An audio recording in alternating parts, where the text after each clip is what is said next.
नमस्कार मित्रांनो.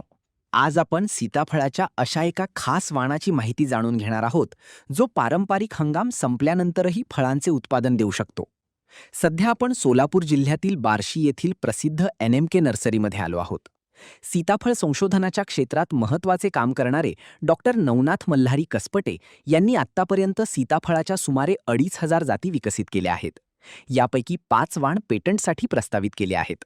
विशेष म्हणजे डॉक्टर कसपटे यांनी हंगाम संपल्यानंतरही फळे देणारे सीताफळाचे एक नवीन वाण विकसित केले आहे. सीताफळ उत्पादक शेतकऱ्यांसाठी हे वाण उत्पन्नाची नवी संधी निर्माण करणारे आणि आर्थिक भरभराटीसाठी महत्त्वाचे ठरू शकते. नेमके हे वाण कोणते आहे, त्याची वैशिष्ट्ये काय आहेत, लागवड कशी करावी, याबद्दलची सविस्तर माहिती आपण या व्हिडिओत जाणून घेणार आहोत. मी Navnath Jagtap, manager Madhuban farm and nursery. Doctor Navnath Malhari Kaspate यांचं आयुष्य पूर्ण सीताफळात गेलं आहे आणि त्यांनी संशोधनातून 2,500 सीताफळाच्या जाती बाहेर काढलेल्या आहेत. त्याच्यापैकी एक 5 जाती आम्ही पेटंटसाठी टाकलेल्या आहेत. परंतु त्यात सगळ्यात महत्त्वाची आणि चांगली जात म्हणजे ही NMK RV. याचं वैशिष्ट्य असं आहे की याला कधीही आपण छाटणी घेतली आणि पाणी दिलं की ते कळी बाहेर निघून सेटिंगच होत आहे. आता या झाडांना 1 फेब्रुवारी 2026 म्हणजे 4 महिन्यापूर्वी आपण त्याची छाटणी घेतली होती आणि पाणी दिलं. तर या झाडाला 117 फळ आहे. ते आता सध्या ही फळाची साईज आपण पाहू शकता. हा बाई, साधारण एका झाडाला किती फळं लागतात? ही जर आपण याची नियमानं आम्ही आता सांगितलं शेतकऱ्यांना, जे आम्ही मार्गदर्शन करतोय, कसपटे साहेब जे मार्गदर्शन करतात, ते 15 जुलैला याची छाटणी घ्यायची. 15 जुलैची छाटणी घेतल्यानंतर 350 ते 400 फळं एका झाडाला लागतात. पण आपल्याला याची थिनिंग करून फळं काढावी लागतात. साधारणपणे एक 4 वर्षाच्या पुढील झाड असेल तर एक 80 ते 100 फळं आपण ठेवल्यानंतर चांगली पोचली जातात. ते नुसतं क्वांटिटीला महत्त्व नाही, क्वांटिटी, क्वालिटी आणि रेट या तिन्हीचा संगम घालावा लागतो, तेव्हा शेतकऱ्यांना परवडते. 2016 पासून कसपटे साहेबांनी हे सगळं केलेलं आहे.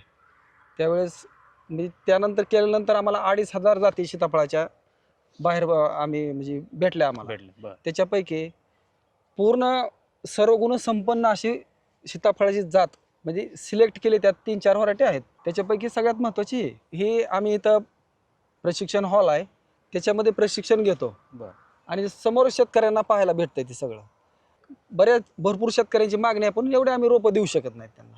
शेतकऱ्यांना रोपं न्यायच्या अगोदर प्रशिक्षण देतो. अगोदर त्यांना लागवड ते मार्केटिंग या संपूर्ण माहिती देतो त्यांना. आम्ही ज्या शेतकऱ्यांना रोपं देतोय त्या शेतकऱ्यांचे आमच्याकडे नंबर असतात. आम्ही ते व्हॉट्सअपला लगेच जॉईन करून घेतो त्यांना आणि जे काय अप टू डेट माहिती असते ती त्यांना देतो. रात्री 10-11 वाजता जरी शेतकऱ्यांनी फोन केला, आता अडचणीत असल्यावर शेतकरी करणार, त्यांनी जरी कॉल केला तरी आम्ही ॲक्सेप्ट करून त्यांना पूर्ण माहिती देतो. या NMK RV याच्याबरोबरच अजून 4 व्हरायटी चांगल्या विकसित केलेल्या आहेत. त्यात याच्यानंतर NMK समृद्धी आहे, NMK सुंदर आहे, NMK सीताराम आहे. अशा व्हरायटी बाहेर काढल्यामुळे एक झालं की शेतकऱ्यांना सगळ्यात महत्त्वाचं NMK RV आणि NMK समृद्धी याचं ऑफ सीझन फळ येत असल्यामुळं शेतकऱ्यांना जास्त फायदेशीर ठरतं. हे जसं की आपलं गोल्डन म्हणा किंवा बाळानगरी हे 15 डिसेंबरला किंवा 30 डिसेंबरपर्यंत आपल्याला साधारणपणे ती फळं भेटतात. परंतु रेट जे आहेत, ज्यावेळेस मागणी तिकडं वाढल आणि आपण पुरवठा कमी करू, पुरवठा होत नाही ना त्यावेळेस, कुठं फळत राहिलेलं नसतं, तर त्यावेळेस रेट वाढलेले असतात. आणि ही जी व्हरायटी आहे ही 15 फेब्रुवारीच्या दरम्यान, 10 ते 15 फेब्रुवारीच्या दरम्यान फळं हार्वेस्टिंगला येतात. त्याच्यामुळे ह्याला 100 रुपये खाली आणि वर 280 रुपयापर्यंत ह्याला रेट भेटते. शेतकऱ्यांचा हा सगळ्यात महत्त्वाचा फायदा आहे. त्याचं मॅनेजमेंट कसं करावं लागतं लागवडीपासून ते काढणीपर्यंत? मॅनेजमेंट याचं जी लागवड आहे 8x16 लागवड करतो आपण याची, आणि चांगला सुटेबल अंतर आहे. 8x16च्या अंतरानं 1 एकरसाठी 340 रोपं लागतात. लागवड केल्यानंतर आम्ही शेतकऱ्यांनंतर पूर्ण माहिती देतोच, परंतु अगोदरही सांगतो की जमिनीपासून 1 ते 2 फुटाच्या आसपास गेल्यानंतर त्याचा शेंडा खोडावा लागतो, 2 पानं काढावं लागतात, म्हणजे 2 फुटवे येतात. ते फुटवे पुन्हा 1-1.5 फूट त्याची उंची झाली की पुन्हा त्याचा शेंडा खोडून 2 पानं काढायचे. म्हणजे असं पहिले 2 वर्ष आपल्याला 2 वर्षानंतर उत्पन्न चालू होतं. पहिले 2 वर्ष पूर्ण झाड डेव्हलप करून घ्यायचं आपल्याला. बरं. 2 वर्षानंतर त्या झाडाला 8 ते 10 किलो फळ लागतं.